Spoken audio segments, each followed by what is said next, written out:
Belated happy Shivaratri. Actually long ವಿಡಿಯೋನ ನಾನು ಯೂಟ್ಯೂಬಲ್ಲಿ ಅಪ್ಲೋಡ್ ಮಾಡಿದ್ದೀನಿ, ಶಿವರಾತ್ರಿ ಅಂತ ಮಾಡೀನಿ. ಇದು ಶಾರ್ಟ್ ವಿಡಿಯೋನ ನಾನು ಲೇಟಾಗಿ ಅಪ್ಲೋಡ್ ಮಾಡ್ತಾ ಇದ್ದೀನಿ. ನಾನು ಶಿವರಾತ್ರಿಗೆ ಅಂತಂದು ಹೇಳಿ ನಮ್ಮ ಧಾರವಾಡದಿಂದ ಸಿದ್ಧಾರೂಢ ಮಠದವರೆಗೂ ಪಾದಯಾತ್ರೆ ಹೋಗಿದ್ವಿ. ಏನೇನು ಮಾಡಿದ್ವಿ ಹೇಗೆ ನಾವು ಅಂತಂದು ಹೇಳಿ ಏನೇನು ಅನ್ನಿಸ್ತು ಅಂತಂದು ಹೇಳಿ ನಾನು ಇದನ್ನು ನಿಮ್ಮ ಜೊತೆ ಶೇರ್ ಮಾಡ್ಕೋತಾ ಇದ್ದೀನಿ. ನಾವು ಇಲ್ಲಿ KCD ಗಣೇಶನ ದೇವಾಲಯದಿಂದ ಹಿಡಿದು ನಾವು ಸಿದ್ಧಾರೂಢ ಮಠಕ್ಕವರೆಗೂ ಹೋದ್ವಿ. KCD ಗಣೇಶನ ದೇವಾಲಯದಲ್ಲಿ ಕರ್ಪೂರ ಎಲ್ಲ ಹಚ್ಚಿಬಿಟ್ಟು ಮಂಗಳಾರತಿ ಹಾಡು ಹಾಡಿ ನಮಗೆ ಸುಗಮ ಆಗಲಿ ಅಂತಂದೇಳಿ ಪಾದಯಾತ್ರೆ ಹೊರಟ್ವಿ.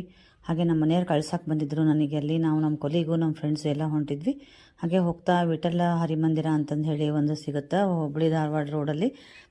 ಅಲ್ಲಿ ಹೋದ್ಮೇಲೆ ಅಲ್ಲಿ ಪ್ರಸಾದ ಇಟ್ಟಿದ್ರು ಈ ಥರ ಪಾದಯಾತ್ರೆಗೆ ಹೋಗೋಕ್ಕೆ. ನಾವು ಬೇಡ, ನಡೆಯೋಕ್ಕೆಲ್ಲ ಆಗಲ್ಲ, ಊಟ ಮಾಡಿದ್ರೆ ಅಂತ ಹೇಳಿದ್ರೆ, ಇಲ್ಲ ಸ್ವಲ್ಪ ಪ್ರಸಾದ ತೊಗೊಳ್ರಿ ಅಂತ ತೊಗೊಂಡ್ರು. ಅಲ್ಲಿ ಕೂಡ ಕಿತ್ತೂರಿಂದ ಪಾದಯಾತ್ರೆ ಬಂದವರು ಅಜ್ಜಿಗಳು, ಎಷ್ಟೊಂದು ಜನ ಅಜ್ಜಿರೇ ಇದ್ರು ಅದರಲ್ಲಿ, ಸುಮಾರು ಯಂಗರ್ಸ್ ಇರಲೇ ಇಲ್ಲ. ಅವ್ರು ನೋಡಿಬಿಟ್ಟು ನಮಗೆ ನಾಚಿಕೆ ಆಗಬೇಕು, ಅಷ್ಟು ಜನ ಇದ್ದರು.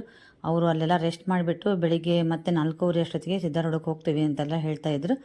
ಹಾಗೆ ಮುಂದೆ ಬಂದರೆ ಬಾಲ ಆಂಜನೇಯ ದೇವಸ್ಥಾನ, ಅಲ್ಲಿ ಕೂಡ ನಾವು ಕರ್ಪೂರ ಹಚ್ಚಿಬಿಟ್ಟು ಮಂಗಳಾರತಿ ಹಾಡಿಬಿಟ್ಟು ಹಾಗೆ ಒಂದು ಸ್ವಲ್ಪ ಖರ್ಜೂರ ಮತ್ತು ಬಾಳೆಹಣ್ಣು ಎಲ್ಲ ಕೊಟ್ಟರು. ಅದು ತಿಂದ್ಕೊಂಡು ಉಣ್ಕಲ್ ಮುಖಾಂತರ ನಾವು ಹೊರಟಿದ್ವಿ. ಉಣ್ಕಲ್ ಹತ್ರ ಲೈಟಿಂಗ್ಸ್ ಎಲ್ಲ ನೀರಿನೊಳಗೇ ಲೈಟಿಂಗ್ ಕಂಬ ಹಾಕಿದಾರೆ ಅನ್ನೋ ಫೀಲಿಂಗ್ ಬರ್ತಾಯಿತ್ತು, ಅಷ್ಟು ಚೆನ್ನಾಗಿ ಕಾಣ್ತಾ ಇತ್ತು. ಹಾಗೆ ಮುಂದೆ ಹೋದ್ಮೇಲೆ ಒಂದು ದೊಡ್ಡ ಶಿವಾಲಯ ದೇವಸ್ಥಾನ, ಅಲ್ಲಿ ನಾವು ಪಾದಯಾತ್ರೆ ಹೋದರಿಗೆಲ್ಲ ಅಭಿಷೇಕ ಮತ್ತು ಶಿವನಿಗೆ ಪಂಚಾಮೃತ ಅಭಿಷೇಕ ಅವೆಲ್ಲ ಇಟ್ಟಿದ್ರು. ಅದೆಲ್ಲ ಮಾಡಿಕೊಂಡು ಅಲ್ಲಿ ಕೂಡ ಪ್ರಸಾದ ತಗೊಂಡು ಹೊರಟಿವಿ. ತುಂಬ ದೂರ ಅನ್ನಿಸ್ತು ಅಲ್ಲಿಂದ. ಅದಾದಮೇಲೆ ಅಂದರೆ ಅದು ಮಧ್ಯೆ ಯಾವುದು ದೇವಸ್ಥಾನ ಬರಲಿಲ್ಲ. ಕೊನೆಗೂ ಇಂಡಿ ಪಂಪ್ ಬಂತು. ಇಂಡಿ ಪಂಪ್ ಬಂದಮೇಲೆ ನನಗೇನೋ ಒಂದು ಫೀಲಿಂಗು, ಸಿದ್ಧಾರೂಢ ಮಠ ಬಂತು ಅಂತಂದು ಹೇಳಿಬಿಟ್ಟು ಕೊನೆಗೂ ಫೈನಲಿ ಸಿದ್ಧಾರೂಢ ಮಠ ಬಂದೇ ಬಿಡ್ತು ನೋಡ್ರಿ. ಅಲ್ಲಿ ಸಿದ್ಧಾರೂಢ ಮಠಕ್ಕೆ ಬರ್ತಿದ್ದಂಗೆ ನನಗೆ ಆಗಿದ್ದ ಫೀಲಿಂಗ್ ಏನು ಗೊತ್ತಾ, ಕೈಲಾಸ ಅಂದ್ರೆ ಇದೇನೋ, ಕೈಲಾಸಕ್ಕೆ ಬಂದ್ವೇನೋ ಅನ್ನೋ ಫೀಲಿಂಗ್ ಸಿಕ್ತು. ಹಾಗೆ ಅದ್ರ ಒಳಗೆ ದ್ವಾರ ಬಾಗಿಲದ ಒಳಗೆ ಬರ್ತಿದ್ದಂಗೆ ಏನೋ ಒಂದು ಕಾಶಿ ಯಾತ್ರೆಗೆ ಹೋದಾಗ ಕಾಶಿ ವಿಶ್ವನಾಥನ ದೇವಸ್ಥಾನಕ್ಕೆ ಹೋದೋ ಫೀಲಿಂಗು, ಏನೋ ಫೀಲಿಂಗ್ ಅನ್ನಿಸ್ತು ನನಗೆ. ತುಂಬ ಚೆನ್ನಾಗಿ ಅನ್ನಿಸ್ತು. ಹಾಗೆ ಇಲ್ಲಿ ನೋಡ್ರಿ, ಇದು ಸಿದ್ಧಾರೂಢ ಸ್ವಾಮೀಜಿ ಅಂತ ಬರೋದಾರಲ್ಲ, ಅದು ಹೂವಿನಲ್ಲಿ ಅಲಂಕಾರ ಮಾಡಿದ್ದಾರೆ. ಹಾಗೆ ಕೈಲಾಸ ಮಂಟಪನೂ ಕೂಡ ಶತಮಾನೋತ್ಸವ ಆಗಿದೆ ಅಂತಂದು ಹೇಳಿಬಿಟ್ಟು ಅದನ್ನು ಕೂಡ ಹೂವಿನಲ್ಲಿ ಅಲಂಕಾರ ಮಾಡಿದ್ರು.